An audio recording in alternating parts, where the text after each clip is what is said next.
예, 본 강의는 2023년 작년이죠. 작년에 진행했던 그 음식 철학의 그 후속 강의입니다.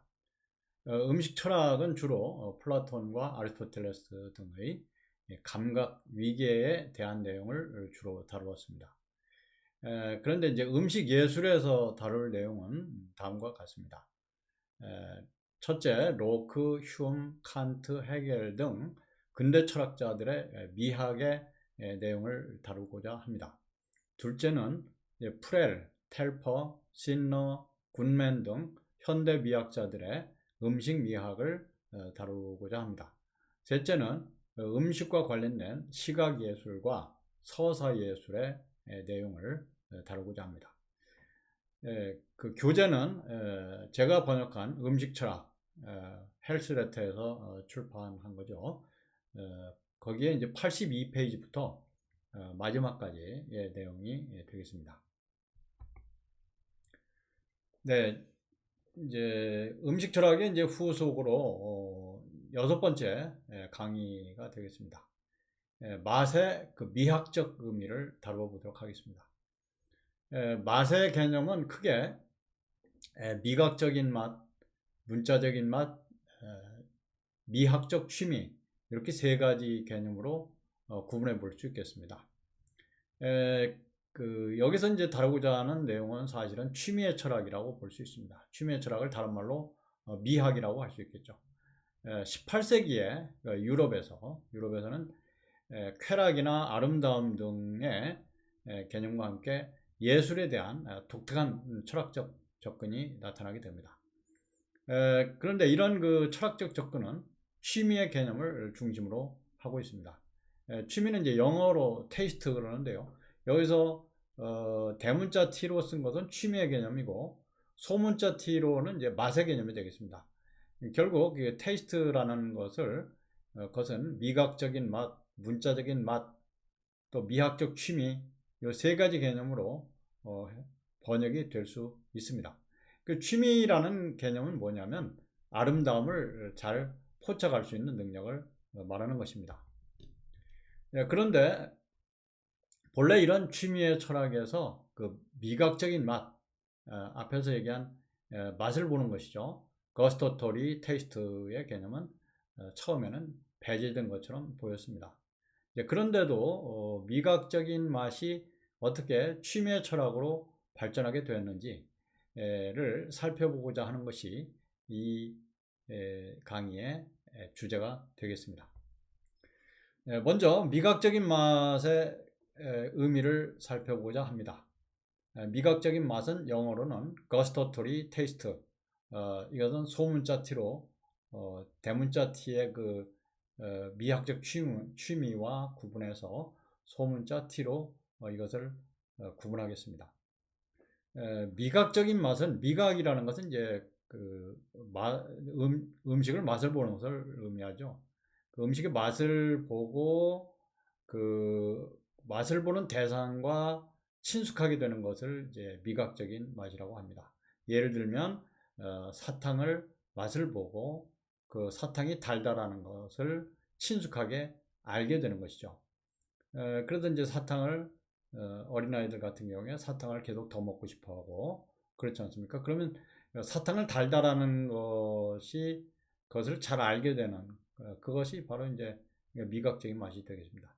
그 맛을 보는 것은 그런데 이제 이 맛을 본다라고 하는 것은 우리의 쾌, 불쾌의 느낌으로 기록이 됩니다. 어떤 것을 맛을 보면 쾌감을 느끼죠. 또 어떤 것을 맛을 볼 때는 불쾌감을 느끼기도 합니다. 또는 고통을 느끼기도 하죠.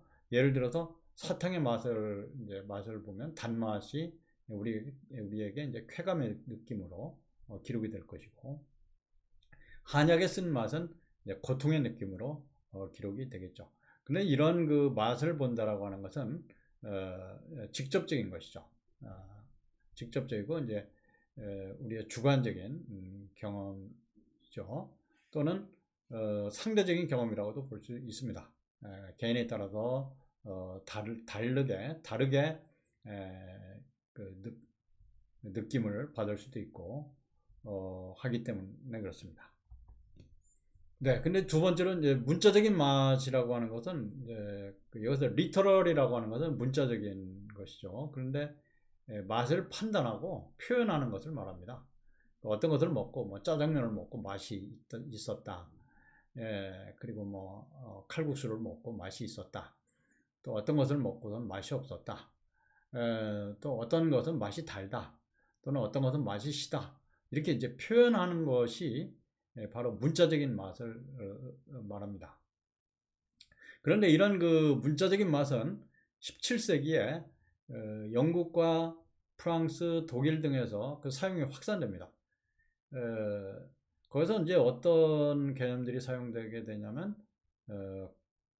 구스토, 영국에서 구스토라고 하는 개념이 사용되는데 이것은 어떤 것을 먹을 때 쾌락을 경험하는 것을 의미합니다. 그리고 프랑스의 구트라고 하는 것은 맛을 음미하는 것을 의미하고요. 독일의 게슈막이라고 하는 것은 어떤 것의 그 성질이나 풍미를 맛보는 것을 의미합니다. 네, 그래서 이제 17세기에 이런 그 영국, 프랑스, 독일 등에서 구스토, 구트, 게슈막 이런 개념들이 사용이 되게 되는데 그 문제는 이게 왜 17세기냐라고 하는 물음을 던질 수가 있겠죠. 하필이면 왜 이것이 17세기인가 라는 것입니다. 그것은 17세기는 그 유럽 특히 영국과 같은 나라가 그 식민지 확장에 상당히 몰두해 있었습니다. 그 예를 들어서 영국 동인도 회사가 설립이 되면서 해외 무역의 거점이 확보되면서 그 영국의 대외 교역량이 2배로 늘어나게 됩니다. 그래서 이제 그 많은 그 물품들이 그 교역이 되고 또 무역이 확장되고 하면서 그때 이제 다양한 음식들도 이제 수입이 되고 그렇습니다. 그 예를 들어서 홍차가 중국에서 유럽으로 수출되기 시작한 것이 17세기입니다. 특히 영국에서는 그 홍차가 큰 인기를 얻었습니다. 네, 그래서 이제 그런 걸 보면 이 17세기 유럽의 그 식민지 확장 정책과 관련해서 이런 유럽으로 아시아나 남미나 뭐 북미나 이런 데서 많은 물품들이 유럽으로 이제 들어가면서 다양한 음식들이 거기에서 늘어나기 시작됐다. 그래서 이제 맛이라는 개념이 이제 발달하게 된 것이다. 뭐 이렇게 볼 수가 있겠습니다. 네, 근데 이제 미학적 취미라고 하는 것은 이거는 이제 에스테틱 테이스트 해가지고 이제 그 대문자 T로 구분해서 썼는데요. 미각적인 맛이 그 문자적인 맛, 이건 은유적인 맛 이렇게도 얘기합니다만 맛을 통해서 결국 미학적 취미가 됩니다. 결국 이 세 가지 맛은 그 우리가 직접 입으로 맛을 보는 미각적인 맛이 문자적인 표현을 통해서 미학적 취미가 된다. 이렇게 설명이 될 수 있겠죠. 그 예를 들어서 이제 스튜의 사례를 예를 들 수 있겠습니다. 네, 여기 그림에 이제 스튜가 있습니다만 그 스튜를 맛을 보는 것 이거는 미각적인 맛입니다. 그 다음에 두 번째로 스튜의 맛을 표현하는 것 그것은 문자적인 맛이고 미각적인 은유가 되겠습니다. 예를 들어서 이 스튜는 풍미가 있다, 또 맛이 깊다, 맛이 없다, 또는 맛이 좋다, 또는 맛이 나쁘다 이런 표현들을 하게 되는데 이것이 이제 문자적인 맛이고 맛의 은유라고 얘기를 하고요. 그런데 이런 그 표현을 통해서 결국 우리는 쾌락과 고통에 반응을 하게 됩니다. 그건 앞에서도 잠깐 얘기한 것처럼 주관적이고 상대적인 것입니다. 이런 것이 바로 미학적 취미의 개념과 관련이 되겠습니다. 네. 그러면 이제 미각적인 것과 미학적 취미가 어떻게 연관되는지를 살펴보도록 하겠습니다. 앞에서 설명한 대로 취미라는 개념은 미각적인 맛의 은유적 사용을 의미합니다. 여기서 은유라는 개념을 좀 더 살펴볼 필요가 있는데요. 은유를 영어로는 메타포 그렇게 얘기하죠. 네, 이런 그 은유의 대표적인 예는 플라톤의 동굴의 비유를 예로 들 수 있습니다. 그 플라톤의 동굴의 비유는 우리가 이제 이 동굴 속에 살고 있는데요. 동굴 속에 지금 여기 새가 있고 뒤에 불이 있고 여기에 새의 그림자가 보이죠. 그런데 우리는 이 새의 그림자를 보고 살고 있습니다. 우리가 눈으로 보고 있는 것은 사실은 이것이 실제가 아니고 그림자라는 것이죠. 이것을 우리는 현상이라고 얘기합니다. 드러난 현상이다. 그래서 우리가 눈에 보이는, 다시 말해서 감각하는 이런 것들, 이런 세계는 바로 현상 세계고 그것은 하나의 그림자에 불과한 것이다. 네, 이렇게 그래서 현상 세계를 그림자로 이제 비유를 한 것이죠. 이것이 바로 은유가 되겠고요. 그러면 이 현상 세계 밖의 본래에 있는 빛의 세계, 그것은 실제의 세계다. 플라톤의 설명으로 보자면 이 실제의 세계, 참다운 세계는 이데아 세계고 그림자의 세계는 현상 세계. 근데 우리는 눈에 보이는 감각 세계에 살면서 이 그림자의 세계를 보고 있고, 그림자는 생겼다 없어지고 사라지고 변화하고, 그래서 참다운 것이 없는 것이죠. 그래서 이제 이런 것처럼 그 플라톤의 동굴의 비유가 바로 은유의 세계를 얘기합니다. 그런데 이런 미각적인 맛은 그렇게 은유적으로 이제 사용이 된다. 여기서 은유적 사용이라고 하는 것은 이 과학적인 그런 것이 아닙니다. 그래서 그건 좀 이따 얘기하겠습니다만, 미각적인 맛에서 아름다움과 추함을 알아내는, 바로 이것이 바로 은유적 사용으로서의 취미가 되겠습니다. 그래서 우리가 맛보는 또 한 가지는 우리가 맛보는 대상들 사이에 미세한 차이를 잘 식별하는 그런 능력, 그것이 바로 취미의 개념이 되겠습니다. 그래서 이제 어떤 대상을 맛을 보고 거기서 아름다움과 추함을 잘 구별해내고, 또 우리가 맛보는 대상들 사이에 미세한 차이를 식별하는 능력, 바로 이것을 취미라고 말합니다. 그러니까 예를 들어서 맥주의 톡 쏘는 맛은 쾌감을 준다, 이렇게 하는 것을 안다든가, 또 어린아이가 한약의 쓴맛을 보고 고통을 느낀다 하는 것을 안다든가, 또 커피를 맛보고 이제 단맛, 신맛, 쓴맛을 잘 식별하는 능력을 갖는다든가 하는 이런 것들이 바로 이제 그 미학적 취미의 개념이 되겠습니다. 그런데 이런 은유적인 취미의 개념은 결국 미학이라는 개념을 낳게 됩니다. 결국 이 미학이라는 개념은 맛의 은유적인 의미에서 나온 것이다 라고 볼 수 있습니다. 그런데 이런 그 미학의 개념을 처음 이제 사용한 사람은 독일의 미학의 창시자였던 바움가르텐이었습니다. 바움가르텐은 우리가 지각하는 것들과 인식하는 것들을 대비시킵니다.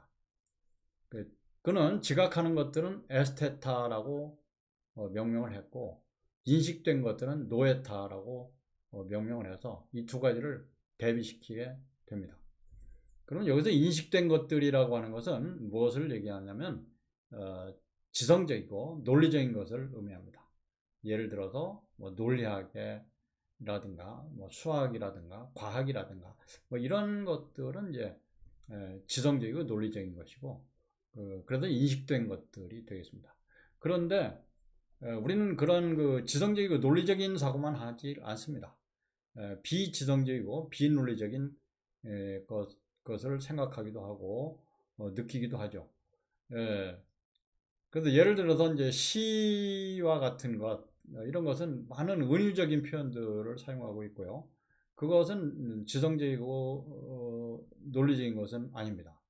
그렇지만 그런 시적 표현들은 특별한 표상을 생생하게 표현한다, 이렇게 말을 하고 있습니다. 네, 지금 여기서 바움가르텐이 이야기하는 지각된 것들, 바로 이것이 미학의 근원이 되겠습니다. 그래서 에스테틱이라고 하는 그 미학이라는 개념도 에스테타라는 개념에서 비롯된 것이고요. 그 미학이 다루는 것들은 논리적이고 지성적인 것을 다루는 것이 아니라 비논리적이고 비지성적인 지각된 것들을 다루는 것이 바로 미학이다. 그렇게 이야기를 할 수 있겠습니다. 예, 미학은 결국 에스테티카라고 하는 독일어에서 이제 에스테틱이라는 그 미학의 개념이 정립이 됐고요. 그것은 예술, 아름다움, 그리고 미적 경험을 탐구하는 철학의 한 분야로 정립이 됩니다. 이것을 다른 말로는 예술 철학이라고도 합니다. 참고로 철학을 우리가 구분을 해보면 인식론, 뭐 형이상학, 윤리학, 미학 뭐 이렇게 구분을 할 수 있는데요. 인식론과 형이상학은 주로 과학적인 것 또는 종교적인 것 이런 것들의 어떤 근원을 탐구하는 것이 인식론과 형이상학이 되겠습니다. 그런데 방금 살펴본 것처럼 미학이라고 하는 것은 아름다움, 과학적이고 종교적인 것이 아니라 아름다움의 근원을 탐구하는 것이 미학이 되겠습니다. 그래서 철학을 이제 이렇게 구분을 해본다면 미학은 인식론과 형이상학과 분리가 됩니다. 네, 이제 그러면 음식의 맛과 예술적 취미의 관계를 살펴보도록 하겠습니다. 그래서 앞에서 살펴본 것처럼 미학적 취미는 또는 미학적 취미 판단은 이성적인 사고 또는 생각보다 감정에 또는 느낌에 근거합니다. 뭐 이것을 얘기한 사람이 프랑스의 작가였던 아베 듀보고요. 예. 자, 우리가 아름다움을 느낀다라고 하는 것은 이성적이고 이성적인 사고나 생각에 근거해서 느끼는 것이 아니죠. 반대로 감정 또는 느낌에 근거해서 아름다움을 느끼게 되는 것이죠.